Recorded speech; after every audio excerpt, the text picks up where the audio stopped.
Hello, world history students.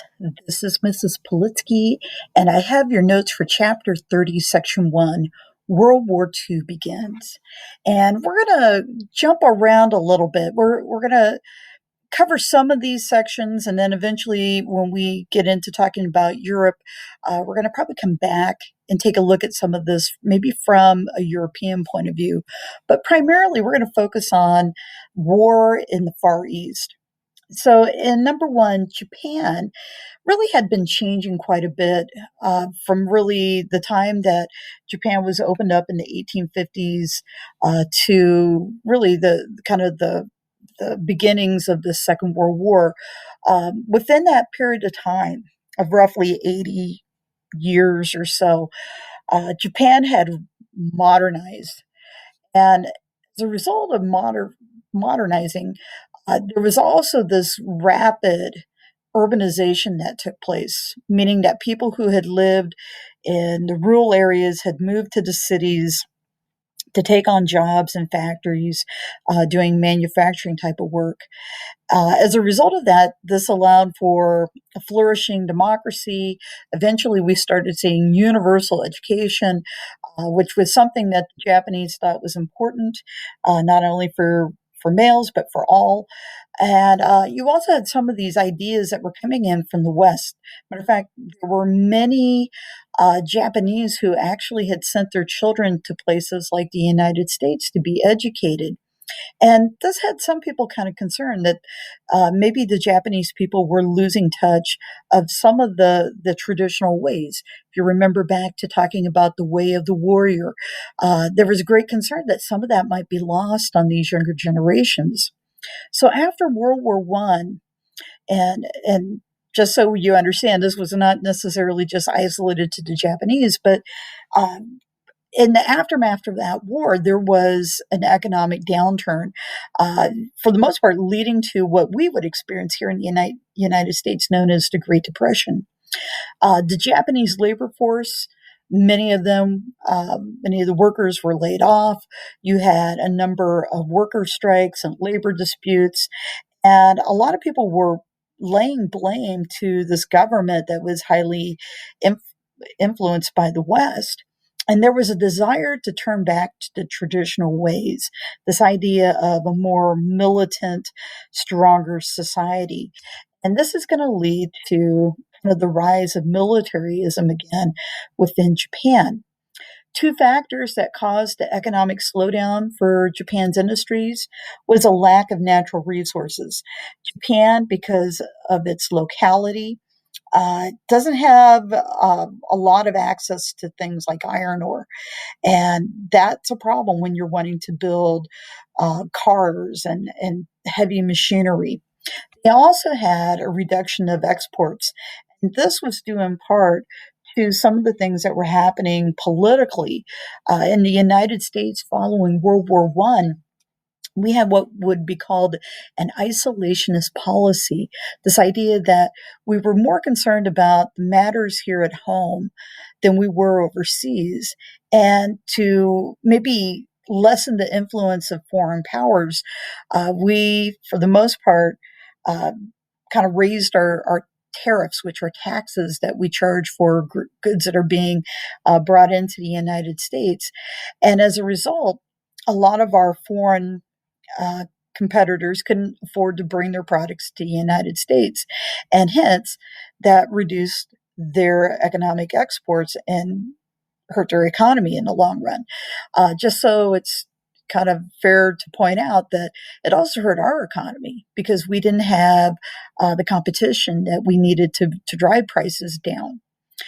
And number four, Japan's military influence grew due to people losing their faith or confidence in their government and putting their trust in the military during this economic crisis.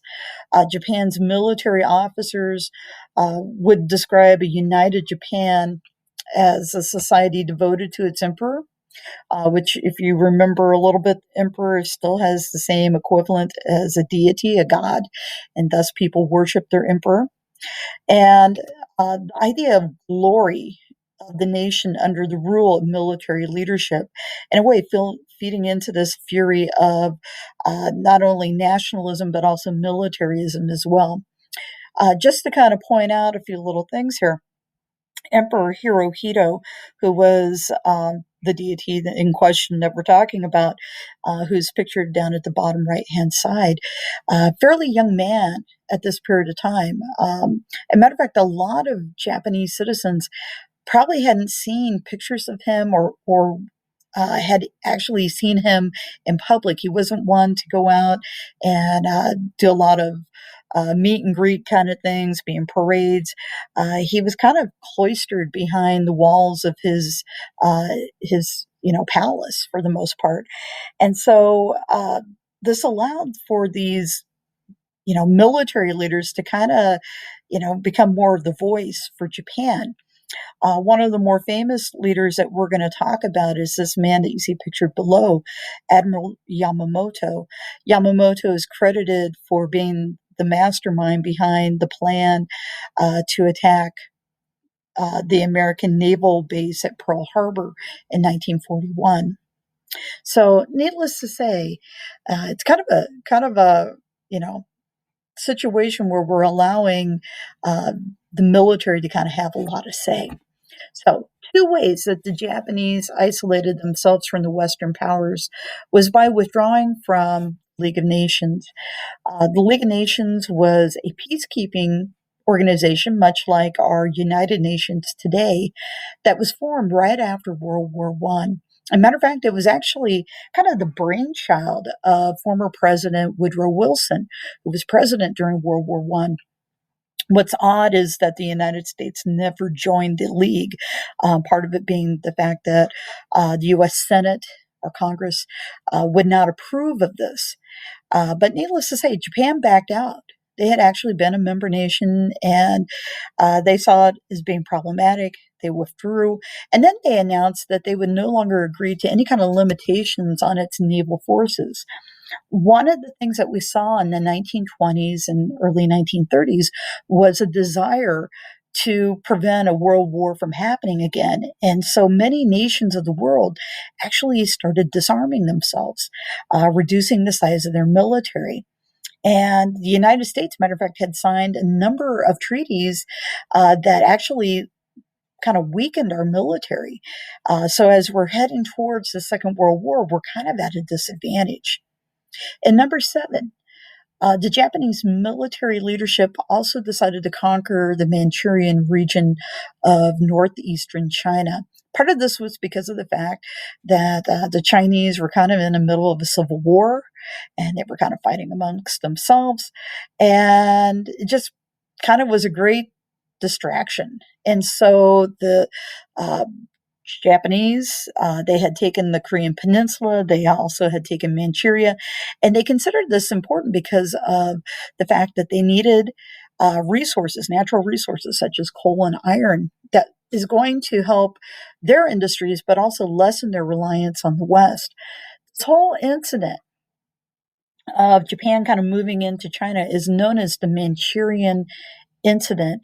And it has a lot to do with the fact that there was kind of a staged kind of coup, if you want to call it that, where it kind of looked like the Chinese had done something to irritate the Japanese, and so to make it worth their while, the Japanese moved their troops in to kind of quell this problem, and at the same time, we're taking advantage in gaining this land.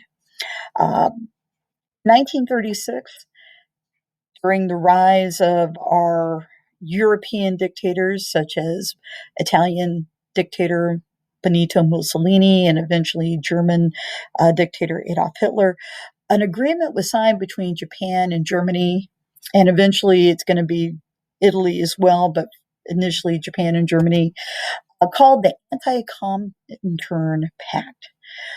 This is basically an alliance that is going to be made between Japan and Germany in 1936, where the two nations promise basically to come to the aid of each other if one would be attacked.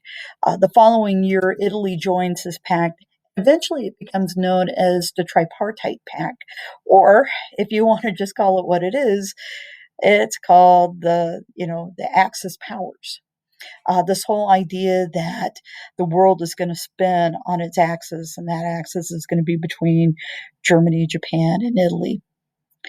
Uh, Following the signing of this, we had the beginnings of the Sino-Japanese War, which started in 1937. Japanese troops, which had been in Manchuria, had actually sent more troops over, and they went on a murderous rampage, killing at least 100,000 Chinese soldiers and civilians. That includes women, men, children, in an event known as the Nanjing Massacres. Um, Sometimes it's also known as the Rape of Nanjing because it was so brutal. The fact that the Japanese went into the city of Nanjing and they were recruiting civilians to join in this massacre was just overwhelming. The fact that they would take out their samurai swords and do public executions, the fact that they would brutally murder families in their homes and such. Needless to say, when we talk about Nanjing, this is a fairly large city that is kind of south of Beijing, and it's kind of setting up the stage for what's going to happen when we talk about the beginnings of World War II.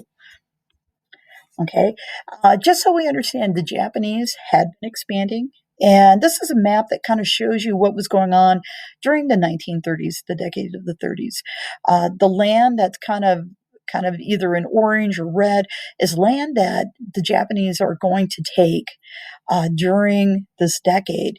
Obviously, you're seeing Korea, Manchuria, which we talked about, but cities like Hong Kong, Kanto.